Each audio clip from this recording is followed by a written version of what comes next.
അവരാ നക്സലൈറ്റ്. ഇപ്പൊ ഇവിടെ മാവോയിസ്റ്റ് ആരാ? CPIന്റെ ആൾക്കാരാ മാവോയിസ്റ്റുകാർ. മൊത്തം CPIന്റെ ആൾക്കാരാ. കൊലപാതകം ചെയ്യാ, കൊല്ലുക.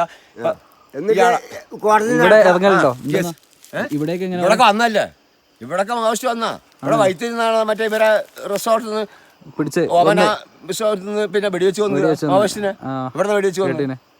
ഇപ്പൊ മാനന്തവാടി ഒരു വനിതനെ പിടിച്ചില്ലേ, ആട്ടിൽ ആന തട്ടിയിട്ട പോലും ഒഴിവാക്കിയപ്പോൾ ഓളെ കൊണ്ടുവന്ന് സിപ്പിച്ച് കണ്ണൂർ ഓളെ ശ്രമിച്ചു. അപ്പോൾ ഓള് പറഞ്ഞു കൊടുക്കും എവിടെയൊക്കെ മാവോയിസ്റ്റ് ഇട്ട് കുട്ടികളെ തട്ടിക്കൊണ്ടുപോവുക, ഇവിടുന്ന് കൊണ്ടുപോവുക, അത് കൊണ്ടുപോയി പിടിക്കുക, 2 വയസ്സിൽ കുട്ടിയെ കൊണ്ട് പിടിച്ച്. ഇതൊക്കെയാണ് ഇവർ ചെയ്യുന്നത്. മാർക്സിസ്റ്റ് SFI ഇവിടെ കണ്ടോ കോളേജ് പൂക്കോട് എന്താ ഇത് റാഗി. എന്തിനാ? ഓനും പഠിക്കാൻ പറ്റുന്നതല്ലേ. ഇപ്പം നിന്നെ അച്ഛനമ്മ പഠിക്കാൻ പറ്റുന്ന കോളേജിലേക്ക് ഇപ്പം ഞങ്ങളെ പിടിച്ച നമ്മളെ മക്കളെ പഠിക്കും. അപ്പോൾ കൊന്നില്ല ഇവരെ വെറ്റിനറി കോളേജിൽ കണ്ടോ? സിദ്ധാർത്ഥനെ കൊന്ന്. സിദ്ധാർത്ഥൻ കൊന്ന്. എത്ര 10, 15 ആ ഈടിയും മറ്റോനും മാർച്ചോനൊക്കെ തിന്ന്. അത് SFIന്റെ ഭരണം അവിടെ ഫുള്ള് SFI മാർക്സിസ്റ്റുകാരാണ്. ഏറ്റവും കൊല